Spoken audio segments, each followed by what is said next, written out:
Halo, Assalamualaikum. Waalaikumsalam warahmatullahi wabarakatuh. Alhamdulillah. Lancar nggih suarane kula? Lancar, jelas. Ya. Nggih. Nggih. Dimulai sakniki mawon nggih. Monggo, silakan.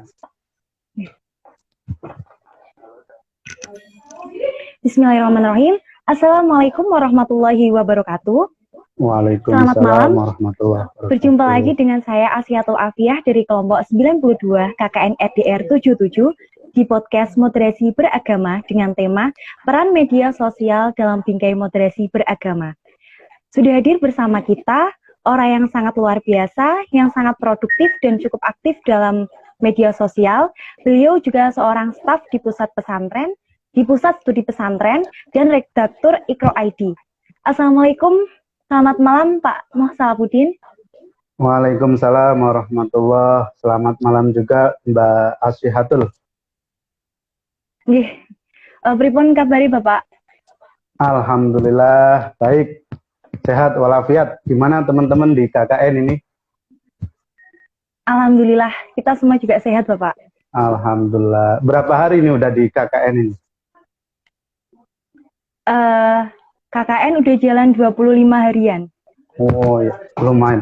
Sudah ada yang cinlok belum? Dereng. Oh belum. Semoga adalah nanti. Amin. Doa baik harus diamini. Iya harus. Iya. Nah, masuk ke materi ya Bapak. Nah, Indonesia kan merupakan salah satu negara yang plural ya Bapak, dengan berbagai keragaman ras, suku, termasuk dengan keberagaman agamanya. Nah, karena keberagaman agama inilah di Indonesia itu rentan sekali menghadapi berita-berita tentang ujaran kebencian, tentang ekstremisme, dan radikalisme. Nah, untuk itu diperlukan pengamalan tentang moderasi beragama. Nah, menurut Bapak sendiri, apa sih yang dimaksud dengan moderasi beragama itu? Oke. Baik, terima kasih Mbak Asyifatul. Jadi moderasi beragama itu, moderasi itu kan moderat ya, sifat berada di tengah-tengah. Jadi kita sebagai manusia itu sebenarnya sudah fitrahnya untuk di dalam melakukan sesuatu itu berada dalam posisi yang tengah-tengah. Ini saya misalkan, saya kasih contoh, di dalam kita membelanjakan uang misalnya. Kita dituntut untuk berada di tengah-tengah. Nah, sifat dari tengah-tengah itu adalah kita hemat. Kalau misalnya kita membelanjakan uang terlalu boros, itu nggak baik, ya, dianggap boros.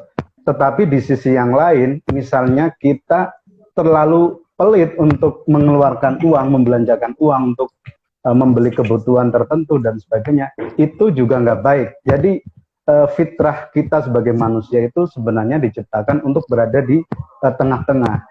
Ya, inilah yang kemudian disebut dengan moderat. Nah, demikian pula kita di dalam beragama. Ya, kalau misalnya saya langsung tunjukkan bagaimana kita beragama, ya khususnya beragama Islam, ya kita juga harus berislam dengan moderat. Dengan moderat itu apa? Dengan berada di tengah-tengah, tidak terlalu ekstrem kanan, radikal, tidak terlalu ekstrem kiri, liberal gitu. Jadi kita harus berada dalam di tengah-tengah, yaitu apa yang disebut wasatiyah Islam atau Islam wasati atau Islam moderat itu. Nah, mungkin yang perlu saya sampaikan di sini juga adalah bagaimana mengukur bahwa Islam itu dianggap sebagai Islam moderat. Kan pertanyaannya kan begitu. Nah, untuk mengukur apakah Islam itu moderat atau enggak, bisa dilihat dari bagaimana Islam itu hubungannya dengan beberapa hal. Misalnya yang pertama, bagaimana relasi Islam itu dengan negara. Ya, jadi hubungan antara agama dengan negara itu kan macam-macam. Ada yang paradigmanya itu paradigma integralistik. Jadi yang disebut paradigma integralistik itu apa yang menjadi hukum agama itu juga menjadi hukum negara, ya kan? Jadi kalau kita misalnya melihat di Arab Saudi dan sebagainya, itu kan ada negara-negara yang hukumnya itu adalah berdasarkan dengan hukum agama. Jadi hukum agama sama dengan hukum negara. Itu paradigma yang pertama. Paradigma yang kedua ada yang namanya paradigma sekularistik. Dia memisahkan sama sekali bahwa negara ya negara, agama ya agama. Dua hal ini tidak bisa dicampur aduk, tidak boleh dicampur aduk. Misalnya adalah ketika rezim sekulernya di Turki dulu setelah Ottoman runtuh, mereka kan menerapkan paradigma sekularistik. Nggak boleh ada simbol-simbol agama di di ruang publik dan sebagainya. Nah, itu paradigma yang kedua. Nah, paradigma yang ketiga ini yang dianut oleh Indonesia, yaitu paradigma simbiotik. Jadi negara tidak sama dengan agama. Jadi hukum agama itu tidak sama dengan hukum negara. Akan tetapi nilai-nilai agama itu menginspirasi dalam banyak hal berkaitan dengan yang ada di dalam negara kita ini.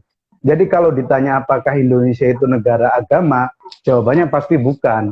Meskipun penduduk Indonesia ini adalah mayoritas terbesar itu adalah agama Islam, tetapi Indonesia itu bukan negara Islam.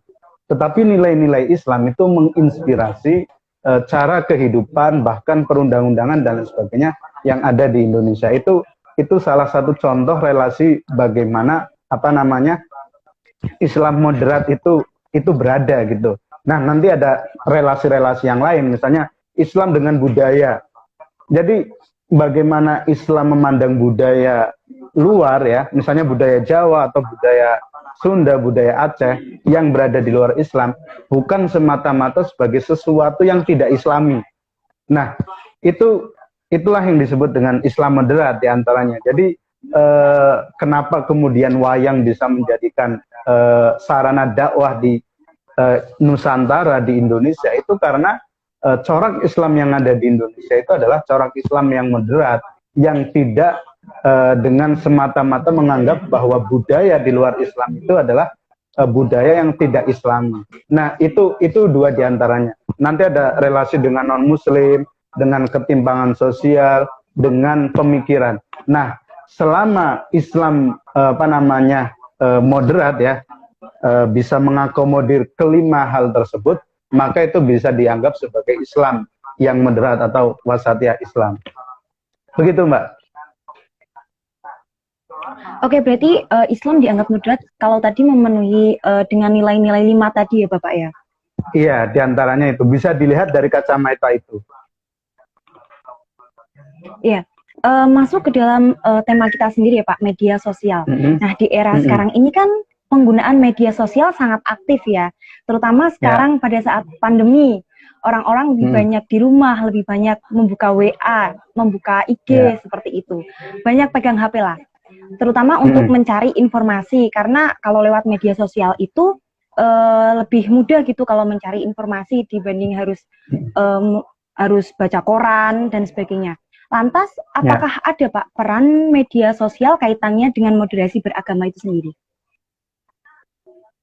Sangat ada, sangat ada. Jadi peran media sosial sekarang ini ya, di era digital ini, media sosial itu menjadi satu hal yang tidak boleh dilupakan sama sekali. Ya, jadi generasi muda Islam tidak boleh meninggalkan media sosial, karena sekarang media sosial ini menjadi salah satu sumber informasi. Jadi benar yang tadi disampaikan, kalau dulu orang pengen belajar Islam, datang ke pesantren, datang ke madrasah, ke masjid, ke majelis taklim dan sebagainya.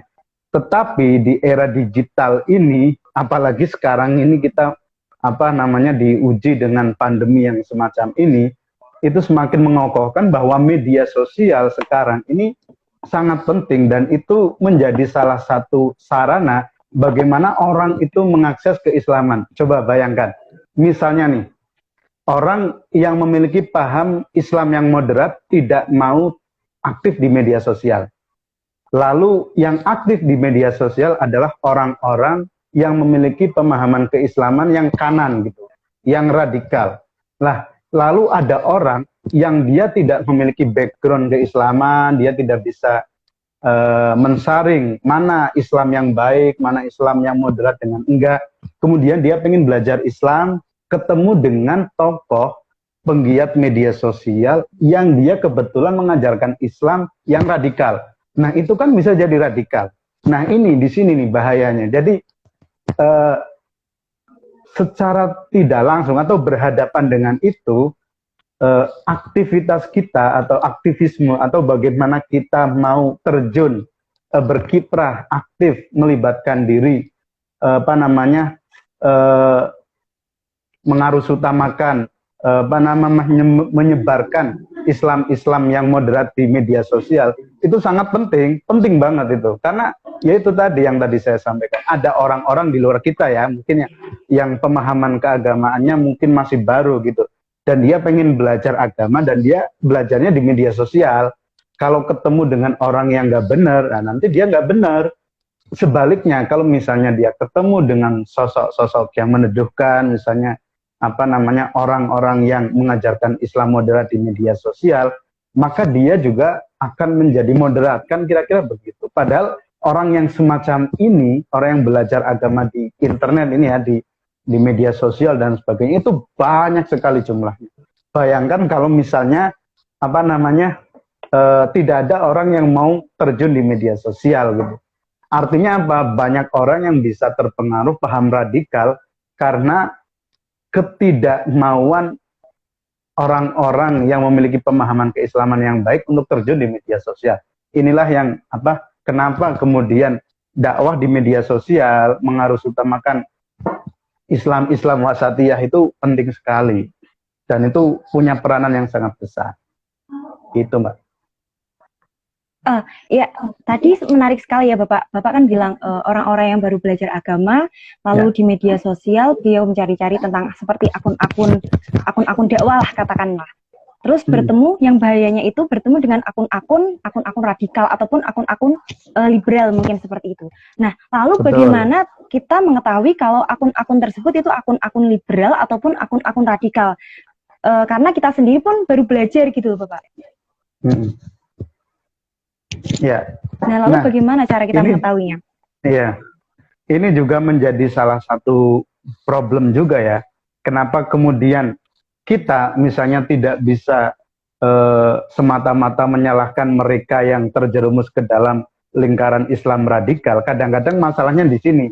Jadi dia tidak bisa memfilter mana pemahaman Islam yang wasatiyah, yang moderat, mana yang radikal dan sebagainya. Akan tetapi pada dasarnya secara naluriah kita itu bisa mengetahui mana sih ajaran-ajaran yang baik dan mana ajaran-ajaran yang tidak baik. Secara prinsip Islam itu kan berada di tengah-tengah gitu. Dia tidak radikal, tidak terlalu kebablasan. Misalnya di dalam hal hubungannya dengan memandang non-muslim gitu, atau memandang kelompok-kelompok lain yang tidak sealiran dengan kita misalnya. Kita bisa menilai bahwa meskipun kita tidak memiliki pemahaman yang baik misalnya ya, kalau ada orang yang mengatakan bahwa orang lain yang tidak sepemahaman dengan kita itu halal darahnya dan boleh dibunuh, maka itu sudah menjadi salah satu penanda bahwa ini nggak benar, nggak mungkin Islam mengajarkan hal-hal yang serem-serem begini, nggak mungkin. Islam itu menjadi rahmat bagi semua alam.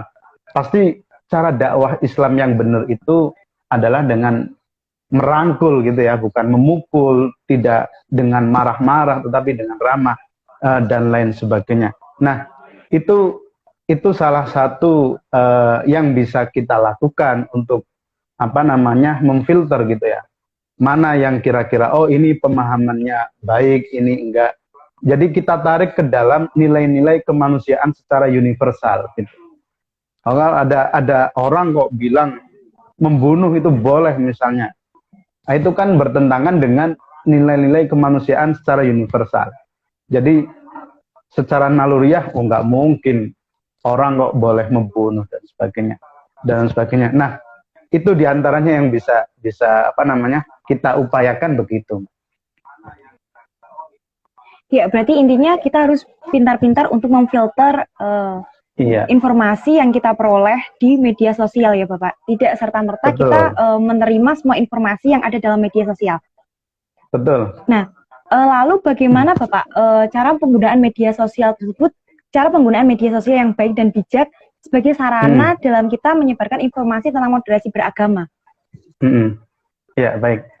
Jadi sebenarnya apa namanya, kalau kita memiliki kapasitas intelektual ya untuk misalnya menyebarkan ajaran-ajaran agama Islam, ya itu baik. Misalnya apa yang dilakukan oleh, kalau di Facebook misalnya, saya ambil contoh Gus Ulil Absar Abdallah. Beliau bukan hanya apa namanya ngaji ihya gitu ya setiap malam Jumat, atau ngaji Mishkat setiap malam Rabu dan sebagainya. Tetapi beliau juga menulis di status tulisan panjang yang tentu saja dia memiliki landasan-landasan teoritis. Jadi dia menulis ilmiah gitu. Jadi apa namanya menulis tema-tema kadang berkaitan dengan tasawuf dan sebagainya. Pada intinya kalau kita memiliki modal intelektual yang cukup untuk membagi pikiran kita di media sosial, maka itu lakukanlah gitu. Tapi kalau misalnya kita tidak memiliki, atau belum memiliki modal intelektual yang cukup untuk men-share pikiran kita di Facebook, di Instagram dan sebagainya, minimal kita bisa membagikan tulisan-tulisan baik seputar Islam-Islam yang ramah itu. Misalnya kita bisa membagikan pesan-pesan yang secara berkala ditulis oleh Gusmus setiap hari Jumat, ya kan? Biasanya Gusmus setiap hari Jumat itu apa namanya menyapa kita di media sosial dan memberikan pesan-pesan yang meneduhkan. Nah, itu bisa kita share di beranda kita sebagai salah satu bentuk kita menyuarakan Islam yang moderat gitu, Islam yang rahmatan lil alamin. Atau misalnya kita sebagai santri, kita bisa misalnya mengambil kalimat-kalimat, quote-quote dari kiai-kiai kita di pengajian misalnya, atau yang belum banyak dilakukan. Quote-quote dari dosen-dosen yang ada di kelas-kelas misalnya. Ini sebenarnya juga salah satu hal yang bisa kita lakukan, dan teman-teman mahasiswa itu bisa melakukan itu. Misalnya sedang dalam tengah-tengah kuliah mata pelajaran PAI misalnya. Terus dosennya memberikan ceramah atau memberikan mata kuliah yang di situ ada hal-hal yang baik yang bisa di-share misalnya. Nah, itu teman-teman bisa share itu gitu. Misalnya mata kuliah pagi hari ini beliau menjelaskan tentang ini dan sebagainya. Nah, itu merupakan salah satu cara yang bisa kita tempuh. Akan lebih baik lagi misalnya kita memiliki kemampuan desain grafis yang baik gitu ya, kita bikin desain grafis yang bagus, quote-quote dari kiai-kiai kita, guru-guru kita share dalam media sosial kita. Nah, itu beberapa hal yang bisa kita lakukan di dalam rangka mengarusutamakan moderasi beragama di media sosial. Ya, berarti cara penggunaan media sosial itu kita tidak harus membuat ceramah, tidak harus membuat kajian-kajian tentang keagamaan, tapi cukup kita meneruskan tulisan-tulisan yang telah ditulis oleh kiai-kiai kita atau guru-guru kita kepada khalayak ramai. Itu termasuk cara kita menge-share informasi tentang moderasi beragama. Begitu ya, Bapak? Betul sekali. Karena ya itu tadi, ketika kita membagikan pikiran kita, yang pertama kan kita harus punya konfidensi, punya kepercayaan. Apakah pikiran ini tuh benar gitu ya maksudnya? Karena begitu kita share ke Facebook misalnya atau ke Instagram dan sebagainya, itu publik, netizen, warganet itu kan akan menguji apakah tulisan kita ini bagus sehingga layak di-share, layak diberi like, komentar dan sebagainya, kan begitu. Jadi kalau misalnya kita belum punya konfidensi yang cukup untuk men-share pikiran-pikiran kita di media sosial kita, salah satu cara yang bisa kita lakukan minimal mungkin adalah men-share mereka yang sudah memiliki kapasitas intelektual ya, kiai-kiai kita. Misalnya kalau di Facebook ada Kiai Afifuddin Muhajir, terus siapa lagi? Wah, macam-macam lah, Gusmus, Kiai Ahmad Isomuddin dan sebagainya. Mereka ini kan dikenal luas sebagai orang yang sudah memiliki kapasitas intelektual, sehingga pikiran-pikirannya itu bagus. Yaitu kita bisa share. Nah, itu adalah bagian dari cara kita berdakwah di media sosial seperti itu. Iya. Lalu apa tantangan dalam menghadapi lalu apa tantangan dalam moderasi beragama dalam menghadapi berita-berita yang ada di media sosial, Bapak? Karena tidak semua berita yang ada di media sosial kan berita yang benar, ada juga hoax-hoax yang berseliweran, baik itu dalam Twitter ataupun di grup WhatsApp keluarga, biasanya seperti itu. Tantangan yang pertama adalah kita terbiasa dengan cara-cara instan ya. Jadi budaya tabayun atau klarifikasi kita itu masih rendah ya. Jadi kadang-kadang kita men-share berita yang kita sendiri nggak tahu apakah berita itu benar atau salah, apakah berita itu baik atau enggak. Tetapi kita share gitu loh, teman-teman gitu. Ada beberapa orang yang kayak gitu. Jadi dia nggak tahu apakah berita itu benar atau enggak, dia langsung main share aja, dia broadcast di WhatsApp keluarga, di grup-grup alumni dan sebagainya, padahal dia nggak tahu. Nah, itu tantangan yang pertama. Jadi ketergesa-gesaan kita di era digital yang serba cepat ini menjadi sesuatu yang membunuh kita sendiri gitu. Jadi kita pengen segera men-share, tapi kadang-kadang kita nggak tahu apa yang kita share, sehingga kalau yang kita share itu ternyata nggak baik, maka itu kan menjadi dosa jariah ya, gitu. Orang yang tadinya nggak tahu jadi tahu dan sebagainya. Nah, itu tantangan yang pertama. Terus tantangan yang kedua adalah kontestasi di media sosial itu kan sangat keras ya.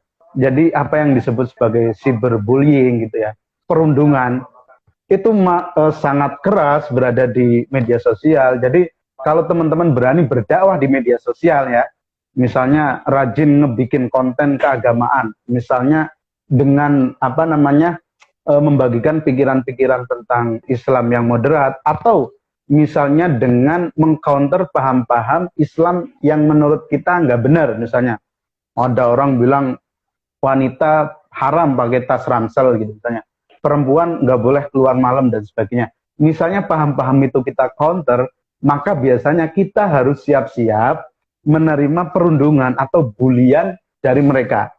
Bulian dari mereka itu nggak main-main loh. Mereka-mereka yang, mohon maaf ya, yang Islamnya keras, mereka itu lebih ramai di media sosial. Jumlah mereka itu nggak banyak dibanding dengan orang yang memiliki pemahaman keagamaan yang moderat di Indonesia. Itu jumlah mereka itu sangat-sangat kecil, akan tetapi di media sosial mereka menjadi sangat ramai. Bahkan kalau misalnya di Twitter, mereka itu bisa ngebikin trending topik, ya kan, hashtag dan sebagainya, itu bisa menjadi trending. Nah, ya kita harus bersiap tuh, tantangan itu harus kita hadapi. Kita harus siap dibully gitu istilahnya. Kalau misalnya mau berdakwah di media sosial. Makanya kan orang-orang kayak misalnya kalau misalnya yang teman-teman yang feminis itu ada Mbak Kalis Martiase, kemudian dan yang lain-lain lah, pokoknya banyak sekali para influencer dari pondok-pondok Lirboyo juga banyak gitu.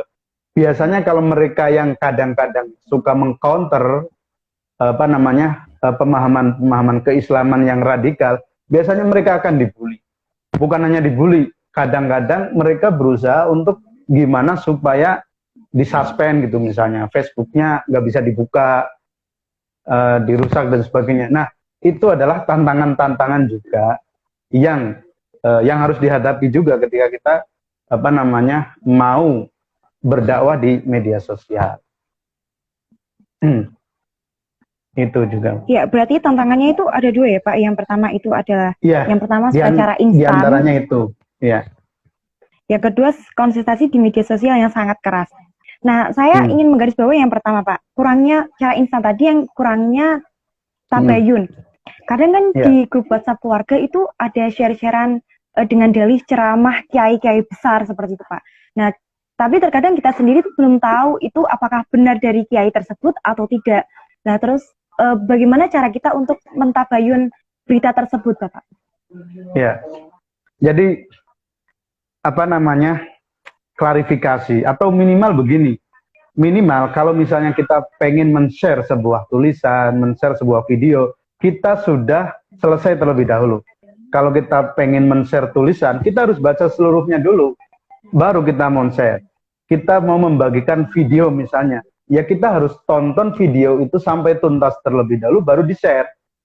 Karena kadang-kadang kita tertipu oleh judul, clickbait gitu kan. Judulnya kelihatannya fenomenal, tapi ternyata isinya kadang-kadang enggak dan sebagainya. Nah itu yang apa namanya, yang saya maksud sebagai apa, budaya-budaya klarifikasi atau tabayun gitu. Maksudnya kita kadang men-share sesuatu yang kita sendiri nggak tahu. Loh gimana kamu men-share? Orang kamu sendiri nggak tahu tulisan itu, kok kamu share gitu. Kamu belum nonton video itu isinya apa, pesan yang ada di dalamnya itu berkaitan dengan apa, apakah baik atau enggak. Kamu belum tahu itu, tapi kok kamu sudah men-share, itu gimana? Nah, ini menjadi salah satu tantangan, dan kita sebagai apa namanya, generasi muslim muda gitu ya, yang dididik oleh orang tua sampai di perguruan tinggi gitu, nggak boleh melakukan hal-hal yang semacam ini. Dari diri kita sendiri, minimal kita tidak melakukan hal-hal yang semacam itu. Kita mau men-share ya harus sudah selesai kita baca. Kita membagikan video ya harus sudah selesai kita tonton. Nah itu loh Mbak, yang saya maksud sebagai apa namanya, budaya ketergesa-gesaan itu yang menjadikan tantangan di media sosial itu juga semakin berat dan besar itu. Oke, berarti kita harus, misal video harus menonton terlebih dahulu sampai selesai agar kita tahu video tersebut benar atau tidak. Kalau semisal tulisan ya memang harus kita baca sampai selesai tentang tulisan tersebut, baru kita bagikan gitu ya Bapak? Iya, begitu. Idealnya kan begitu kan. Namanya saja kita mau men-share, mau membagikan, kan tentunya kita tidak ingin membagikan sesuatu yang jelek. Kita tidak ingin apa yang kita bagikan ini berdampak buruk terhadap orang lain, kan gitu kan. Nah, supaya hal itu tidak terjadi, maka yang pertama harus kita lakukan kan adalah kita tahu sendiri. Oh, ternyata berita ini baik, bagus, positif, dan ini layak saya share. Oh, video ini mengandung pesan yang sangat positif, yang sangat baik. Karena itu orang-orang perlu menonton nih, makanya saya share. Kan gitu. Itu apa namanya, motif kita untuk men-share itu kan seperti itu, bukan sekedar share gitu-gitu aja, nggak bisa, nggak boleh kayak gitu tuh. Itu penyakit kalau apa namanya kita men-share gitu, asal share. Atau kalau Gus Nadir itu bilang, ya kita harus menyaring, jadi disaring sebelum sharing gitu. Gitu. Iya, terima kasih Bapak. Lalu selanjutnya saya ingin bertanya nih Pak. Kan media sosial sendiri platformnya ada banyak ya Pak, seperti ada WhatsApp, Facebook, IG, Twitter, dan lain sebagainya. Kira-kira apakah semua platform dalam media sosial tersebut itu cocok kita gunakan sebagai sarana untuk meng-share informasi tentang moderasi beragama, ataukah hanya ada platform-platform tertentu saja yang cocok Pak? Saya kira semuanya cocok, karena semuanya juga, semua orang ya, dari berbagai latar belakang, baik latar belakang sosial maupun dari beragam umur, itu kan juga main medsos ya, baik itu Facebook, Instagram, Twitter, bahkan TikTok dan sebagainya. Itu semuanya bisa kita manfaatkan untuk menyebarluaskan nilai-nilai moderasi beragama gitu. Tinggal kita sesuaikan. Jadi masing-masing platform itu memiliki algoritmanya sendiri-sendiri.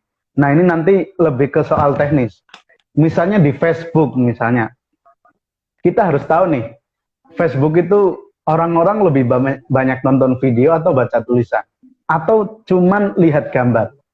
Nah misalnya begitu, ya kan? Kalau misalnya Instagram ini kan platform media yang kalau nggak gambar ya video, ya kan?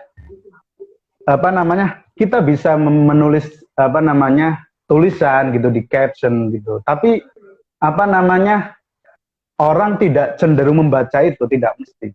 Jadi yang orang-orang scroll ketika melihat Instagram itu kan gambar atau video. Nah itu jadi kita sesuaikan dengan platform itu. Kalau misalnya Facebook bagaimana, kalau Instagram bagaimana, dan kita juga itu juga perlu ada yang namanya penelitian juga Mbak. Jadi jam berapa kita memposting gitu, misalnya di Instagram.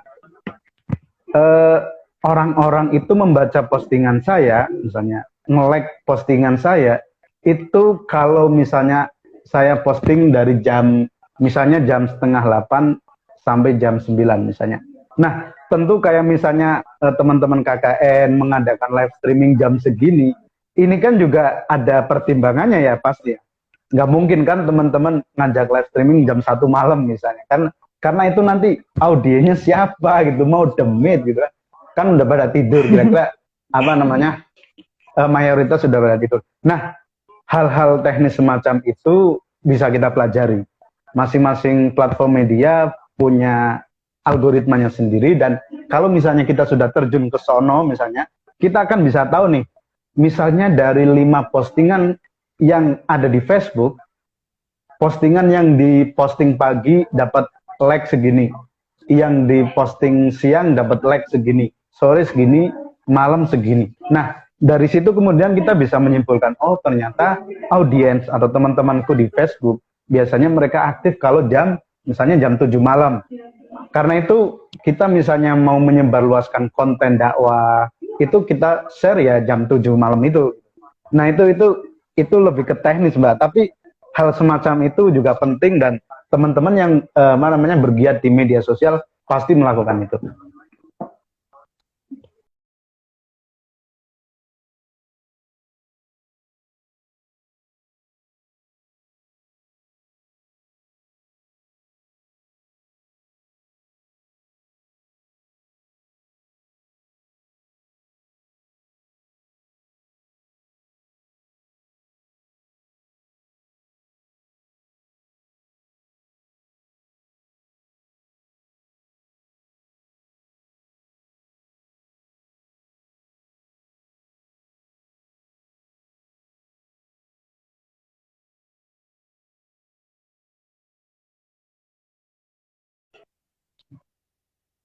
Halo? Halo, iya. Maaf Bapak, tadi ada salah teknis. Gangguan sinyal ya? Gangguan sinyal. Iya. Iya. Nah, tadi kan kita sudah membahas banyak tentang baik itu moderasi beragama, peran media sosial, tantangannya, dan lain-lain. Ini dari teman-teman ada yang ingin bertanya nih Bapak. Yang pertama dari Mbak Indah. Izin bertanya Bapak, misal ada teman kita yang kemakan hoax, dalam artian tidak mengikuti Islam moderat, namun dia lebih condong ke Islam yang radikal. Lalu bagaimana cara yang baik dalam memberitahu teman kita agar tidak terlalu ikut dalam Islam radikal tersebut? Mungkin bagaimana cara kita mengingatkan kali seperti itu Pak, yang saya tangkap.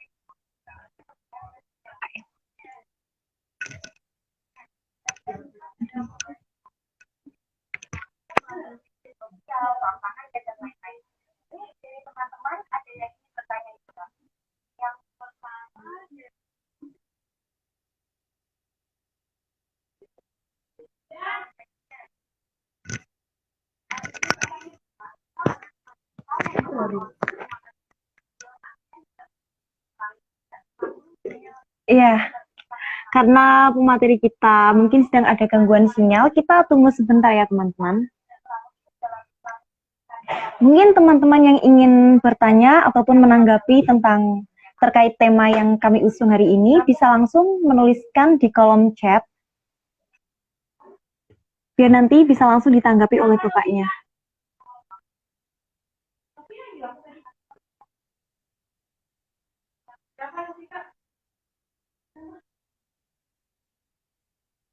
Mati.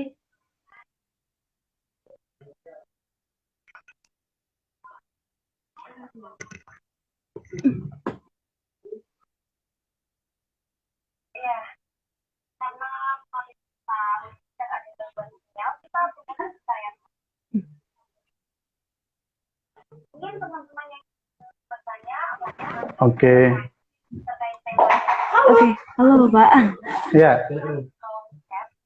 Ya, ini tantangan di media digital kayak gini nih. Sinyal juga. Iya. Ya, mungkin untuk pertanyaannya saya bacakan lagi atau langsung Tadi Bapak sudah langsung menangkap saya atau respon, bagaimana? langsung saya respon aja ya. Tadi Insya Allah sudah menangkap apa yang disampaikan pertanyaannya. Jadi memang yang paling sulit itu menghadapi kelompok-kelompok atau orang-orang yang layadri walayadri anahu layadri. Dia tidak tahu, tetapi dia tidak tahu kalau dia tidak tahu. Nah ini repot. Jadi dia ngerasa benar gitu. Dia salah, tetapi dia tidak tahu kalau dia salah. Maka ketika kita ingatkan, kamu salah. Gitu. Dia nggak merasa salah karena dia merasa benar. Nah ini repot. Nah, terus gimana cara kita mengingatkan itu? Ya kembali ke firman Allah ya. Ud'u ila sabili rabbika bil hikmati wal mau'izatil hasanah. Nah, jadi kita dengan cara-cara yang baik, dengan cara-cara yang bijak, kalau misalnya ingin memberikan nasihat, harus dengan nasihat yang baik, tidak boleh menyinggung, tidak boleh bikin dia marah, tidak boleh dengan cara yang sangat kasar gitu kan, nggak boleh gitu. Kalau misalnya kita harus mendebat dia, ya wajadilhum bilati hiasan, debatlah dia dengan cara yang baik gitu, dengan cara yang sangat baik gitu, dengan argumen gitu misalnya.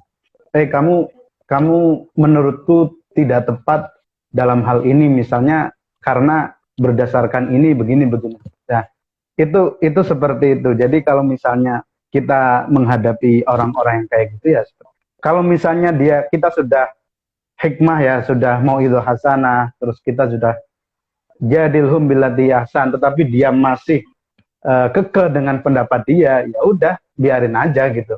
Nggak usah terus kemudian kita musuhi dia, kemudian kita jauhi dia, nggak usah. Ya udah biasa aja gitu. Syukur-syukur kita tidak membahas hal-hal yang berkaitan dengan yang berseberangan itu. Nah, saya sendiri kan punya teman yang misalnya punya pemahaman keagamaan yang berbeda, afiliasi politik yang berbeda gitu. Maksudnya politik kebangsaan ya gitu. Mereka yang cenderung kepada pengen NKRI bersyariah dan sebagainya gitu. Jadi kalau misalnya nggak mungkin menasehati dia, nggak mungkin mendebat mereka karena biasanya mereka itu sudah kekeh gitu, udah nggak mau didebat. Mau kita punya argumen seilmiah apapun, biasanya mereka nggak terima gitu. Kalau misalnya udah kayak gitu, ya udah biarin aja gitu. Tapi tidak kita musuhi, tidak kita jauhi. Jadi nggak usah ngomong urusan Islam, nggak usah ngomong urusan politik gitu. Ngomong urusan yang ringan-ringan saja, misalnya main kemana dan sebagainya. Nah itu yang bisa kita lakukan untuk mereka yang mungkin berseberangan dengan kita gitu. Berarti intinya kalau kita bisa mengingatkan itu dengan cara yang baik. Apabila yang kita ingatkan itu masih kekeh dengan pendiriannya, ya sudah biarkan saja seperti itu ya Pak. Iya, ya udah. Kita doakan semoga dia kembali ke jalan yang lurus, kira-kira begitulah. Iya, terima kasih Bapak. Mungkin dari teman-teman ada yang ingin menanggapi ataupun ingin bertanya, saya persilakan. Oh iya, dari Mbak Indah, terima kasih Bapak.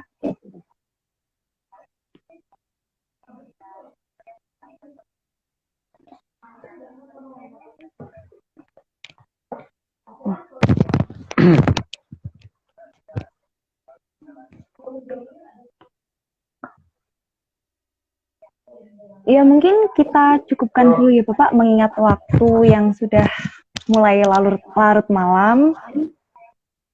Terima kasih banyak Bapak sudah membagikan informasi kepada kami tentang apa itu moderasi beragama, tentang peran media sosial dalam moderasi beragama. Terima kasih banyak saya ucapkan kepada Bapak Musalahuddin. Terima kasih juga kepada teman-teman yang sudah menanggapi dan ikut bergabung dalam podcast moderasi beragama. Sebelumnya saya minta mohon maaf sebesar-besarnya apabila ada kesalahan kata dari saya. Tetap jaga kesehatan, tetap patuhi protokol kesehatan. Saya Asyatul Afiyah pamit. Wassalamualaikum warahmatullahi wabarakatuh. Terima kasih Bapak. Waalaikumsalam warahmatullahi wabarakatuh. Terima kasih juga untuk teman-teman KKN UIN Wali Songo. Sukses selalu, semangat ya. Amin. Terima kasih Pak. Oke. Mohon doanya. Saya juga mohon maaf. Ya, mohon maaf kalau ada banyak kesalahan juga selama sharing kepada teman-teman di sini. Oke, saya pamit ya. Iya, Assalamualaikum Bapak. warahmatullahi wabarakatuh. Waalaikumsalam warahmatullahi wabarakatuh.